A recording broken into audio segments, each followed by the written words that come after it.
आम की जो मैंडेटरी है पाकिस्तान से एक्सपोर्ट करने के हवाले से, और उसकी जो वायलेशन जिस तरीके से हुई या उसमें जो ऑपरेशनल इश्यूज सामने आए। हमारे साथ बाबर दुर्रानी साहब भी मौजूद हैं और तस्नीम अहमद साहब भी मौजूद हैं। बाबर, ये बताइएगा कि एक शर्त हम उसमें डिस्कस करना भूल गए, वो ये था कि इसके लिए एलिजिबल सिर्फ वही होंगे इस वेवर के लिए जो कि मेंबर होंगे आपके इस वेजिटेबल एंड फ्रूट्स जो ऑर्गेनाइजेशन है, जो एसोसिएशन है उसके। तो कितने पार्टिसिपेंट्स थे, कितने लोग थे जिन्होंने ये अवेल की? किसी ने नहीं की अभी तक। जो एलिजिबल मेंबर्स की मैं बात कर रहा हूं, एलिजिबल ही हैं। जो भी एक्सपोर्ट कर रहा है मैंगोस की या जो भी एक्सपोर्टर्स है वो एसोसिएशन से रजिस्टर्ड होता है। हाँ। ताकि उसको ग्रीन चैनल मिले और पाकिस्तान से एक्सपोर्ट ईजिली कर सके। तो अभी तक ये फैसिलिटी कोई भी अवेल नहीं कर पाया क्योंकि एक्सपोर्ट हुई थी, छोटी सी है, पहली तारीख तक 3000 टन की हुई थी। हाँ। और ये इम्प्लीमेंट अभी हुआ है थोड़े दिन पहले। जो नहीं, मेरे ख्याल से अगर ईरान की बात करें तो फिर वो वॉर फैक्टर भी आ गया होगा ना। तो उसके बाद ये लेटर ही आज से कोई 10 दिन पहले आया, उससे पहले वॉर खत्म हो चुकी थी। अच्छा, ये उसके बाद लेटर आया है जो हमें गवर्नमेंट ऑफ पाकिस्तान ने हमें आसानियां दी। ओके, ये जो एसओपीज थे यहाँ पर थोड़ा सा मैं इसके ऊपर भी बात करना चाहूँगा। बड़ी जनाब मॉनिटरिंग के लिए आपके सीसीटीवी सर्वेलेंस जो है वो ज़रूरी होगी, फिर इंस्पेक्शन होगी, फिर इंस्पेक्टर्स वहाँ पे होंगे, ऑडिट, ये क्या सारी चीज़ें। तो इन्होंने मई के अंदर एक नई एसओपी बनाई जो पिछले साल नहीं थी। उसमें ये बोला गया कि अब जो भी फैक्ट्री ऑपरेट करेगी उस हर फैक्ट्री के अंदर सर्वेलेंस कैमरेज होने चाहिए और उसके अलावा पीएसआई इंस्पेक्टर्स मौजूद होने चाहिए। उसके अलावा गवर्नमेंट ऑफ पाकिस्तान के डिपार्टमेंट के अपने इंस्पेक्टर्स भी होने चाहिए उस प्लांट के ऊपर। और जब ये आप सब चीज़ें रख लेंगे तो फिर आप पाकिस्तान से एक्सपोर्ट कर सकेंगे। वाह, क्या बात है, क्या बात है सर, ये तो बड़ा अच्छा इक़दाम था। बिल्कुल ठीक है, लेकिन गवर्नमेंट को सिर्फ यही चाहिए था कि अगर उसका वो जो है वो ऑटोग्राफ क्या होता है कि वो जो जिसमें वो डेटा लॉगर और डेटा लॉगर देख लें। हाँ। वो आपको बता देगा कि जी कितने टेम्परेचर पे कितने टाइम पे ट्रीट हुआ, वो देख लें आपको। वो दैट इज ट्रांसपेरेंट डॉक्यूमेंट, वही काफ़ी है। नहीं तो चलो उन्होंने मेक श्योर किया ना कि इतनी सारी। सर हम एक्सपोर्टर जितने भी उस मीटिंग में बैठे हम सब ने ये एग्री किया एसओपीज के लिए कि we are agree on this SOPs.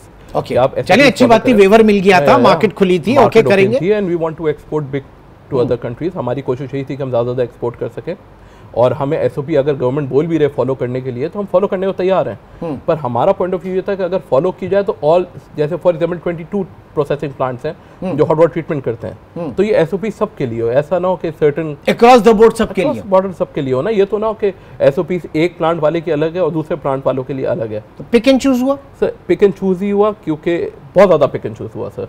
Export को ख़त्म करने में जो मेन मसला आया वो यही हुआ कि आपने पिक एंड चूज कर लिया।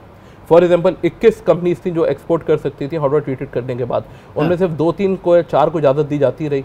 हमने मनपसंद लोगों को बिठा के कि वो उसके ऊपर प्रोसेसिंग करके या विदाउट प्रोसेसिंग भी माल भेज सकें। नहीं, विदाउट प्रोसेसिंग कैसे कर सकते हैं? उनके पास ये कैमरे कहाँ गए? कैमरे तो लगे होंगे ना। वो बाकियों के पास कैमरे चला रहे थे और जो उन प्लांटों को चलाना चाहते थे उनके पास कैमरे बंद होते थे तो कोई फ़र्क नहीं पड़ता था। वहाँ पे इंस्पेक्टर भी अपनी मर्जी का लगा देते थे। सर डिपार्टमेंट के अंदर बहुत सारे नहीं, क्या इस लेवल तक भी आए कि डायरेक्ट बाग से आम तोड़ के और फिर प्रोसेस कर दे या एक्सपोर्ट कर दे? प्रोसेस तो सर एक्सपोर्ट कर दे जी। हम आपके पास मीडिया में बैठे हैं और ये बात हम नहीं करना चाहते क्योंकि एक्सपोर्ट कंट्रीज़ को अगर ये पता चलेगा हम ऐसा कुछ कर रहे हैं तो हमारे लिए मुश्किलात हो जाएंगी पाकिस्तान के लिए।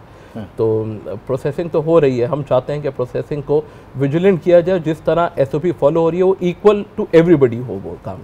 ऐसा ना हो कि मेरे कहने से आपके कहने से क्या फर्क पड़ेगा, वो भी तो देखेंगे ना कि किस चीज़ में आ रही है, क्या इंटरसेप्शन ऐसी थोड़ी आ रही होती है, वरना तो इंटरसेप्शन ही नहीं आती जी। तो सर मेरी तो गुजारिश है कि चले आगे बढ़ते हैं। अब ये बताइए और मुश्किल में नहीं डालना। ठीक है, नहीं हम तो चाह रहे हैं कि वंस फॉर ऑल ये चीजें बेहतर हो। सर अगर इस तरह की शिकायत से please we have to go to for improvement. हाँ, मुझे याद है, देखें होता है ना, हम कभी भी बहुत सी जगहों पे होता है कि किसी बैंक के हवाले से कोई ख़बर आती है तो फिर ज़ाहिर है कि उसकी अपनी इंटेग्रिटी भी दाव पे लगी होती है। आपको याद होगा पिछले दिनों एक ब्रोकरेज हाउस जो है उसके अंदर बहुत बड़ा फ्रॉड हुआ था और उसका CEO जो है वो फिर पकड़ा गया और वो जो बैंक था यूएई बेस्ड बैंक, उन्होंने कहा नहीं आप पूरी करें, आप बेशक नाम लें हमारा लेकिन अपनी चीज़ें सही करें वहाँ पे। तो ऐसी भी मिसालें बिल्कुल आपने बजा फरमाया कि बैंकिंग में वो certain rules and regulation define हैं। सिमिलरली प्लांट प्रोडक्शन में भी एक्सपोर्टिंग ऑर्गेनाइजेशन जो है फ्रूट्स वेजिटेबल की, उसके भी रूल्स एंड रेगुलेशन डिफाइन हैं, नोटिफाइड हैं, अप्रूव्ड हैं by the government of Pakistan. So much so rules regulation of the person who will lead उस डिपार्टमेंट को, उसके भी डिफाइन हैं कि वो एंटोमोलॉजिस्ट हो, वो उसकी ये मास्टर क्वालिफिकेशन हो, वो इस तरीके से रिक्रूट हो के आए, मतलब टेक्निकल पर्सन हो, बीए के साइंटिस्ट उस चीज़ को सर्टिफाई करे एक्सपोर्टिंग कंट्री के लिए जो उसकी रिक्वायरमेंट्स हमारे पास आई हैं। ठीक, और वो वही बंदा कर सकता है जो वो सिमिलर क्वालिफिकेशन रखता है। अगर उसके पास क्वालिफिकेशन नहीं है वो कस्टम से आ गया। मैं इसके ऊपर भी आऊँ, मैं ज़रा गुफ्तगू को जब समेटूंगा तो उस तरफ आऊँगा। Right man for the right job, ये पाकिस्तान में बहुत बड़ा मसला रहा है। और हमारे यहाँ ये भी हमने देखा कि जनाब एक बाय प्रोफेशन मेडिकल डॉक्टर जो है वो वज़ीरे पेट्रोलियम भी रहे। ये इस मुल्क में पाकिस्तान में बहुत सारी चीज़ें ऐसी होती हैं, लेकिन वो तो ज़ाहिर है कि चलें एक वजारत की बात है, लेकिन जिन लोगों ने पॉलिसी लेकर चलनी है, बनानी है, ब्यूरोक्रेसी ने, वहाँ पर इस तरीके की कोई चीज़ नहीं होनी चाहिए। उसका एक अल्टीमेट फिर एक नुकसान होता है जो कि आज एक्सपोर्ट्स फिगर के साथ हमारे सामने। अब ये बताइए कि जनाब ये जो मामला था 3 दिन पहले एक सेनेट की स्टैंडिंग कमेटी कराची में आती है और आपके डिपार्टमेंट ऑफ प्लांट प्रोटेक्शन के हेड ऑफिस जो है उसका दौरा करती है और वहाँ पर स्टेक होल्डर्स आके बैठते हैं, एक्सपोर्टर्स आके बैठते हैं और शिकायत के अंबार लगा देते हैं। तो वहाँ पर वो जो स्टैंडिंग कमेटी है उसकी फाइंडिंग्स क्या थी जनाब? सर, स्टैंडिंग कमेटी की मीटिंग हुई थी, डिपार्टमेंट के अंदर ही उन्होंने अरेंज की थी और बाकी सेनेटर हजरात भी उसमें शामिल हुए थे और मसरूर एहसान साहब उसको लीड कर रहे थे एज चेयरमैन उस कमेटी को। सो उन्होंने यही बात जब डिस्कशन चली आगे, जब उन्होंने मालूमात ली तो एक डायरेक्टर के पास 3 चार्ज थे। एक डायरेक्टर के पास 3 चार्ज थे। और उन्होंने ये भी डायरेक्टर जनरल साहब से गुफ्तगू की कि भाई आप तो नॉन टेक्निकल बंदे हैं और आपको एक टेक्निकल पोस्ट दी हुई है और जो पाकिस्तान की सबसे बड़ी पोस्ट है टेक्निकल। ये डीजी डीपीपी के हवाले से बात हुई है, director general department of plant protection. Sir, DG DPP should be entomologist. उसकी जो स्टडीज हैं, जो उसकी क्वालिफिकेशन है वो एंटोमोलॉजिस्ट होना चाहिए, माहिर हयातियात। और यहाँ पे डीजी साहब की नीयत पे कोई शक नहीं कर रहा मैं, पर या उनकी जो क्वालिफिकेशन है वो एंटोमोलॉजिस्ट नहीं है और वो इस पोस्ट पे आके बैठे हुए हैं जो कि मुल्क के लिए नुकसान पहुंचा रही है। तो इसके ऊपर स्टैंडिंग कमेटी ने भी एतराज़ उठाया, बहुत गुस्सा किया उन्होंने बोला ये गलत हो रहा है, बिल्कुल आपने मुल्क की एक्सपोर्ट तबाह कर दी है, मुल्क की एक्सपोर्ट बिल्कुल आप डिक्लाइन पे ला चुके हैं, चावल कहाँ से कहाँ पहुँच चुका है, चावल में बहुत उन्होंने शदीद एतराज़ात गुस्सा किया चेयरमैन साहब ने कि आप चावल की एक्सपोर्ट कहाँ पहुँचा चुके हैं, कहाँ 50,000 टन की मैंगो की एक्सपोर्ट थी टू ईरान, आप उसको कहाँ 3,000 टन पे लेके जा चुके हैं, आप क्या कर रहे हैं इस मुल्क के साथ? आप एक तो इनकॉम्पिटेंट भी हैं, ऊपर से डिपार्टमेंट के जो नीचे लोग बैठे हैं वो करप्शन भी कर रहे हैं।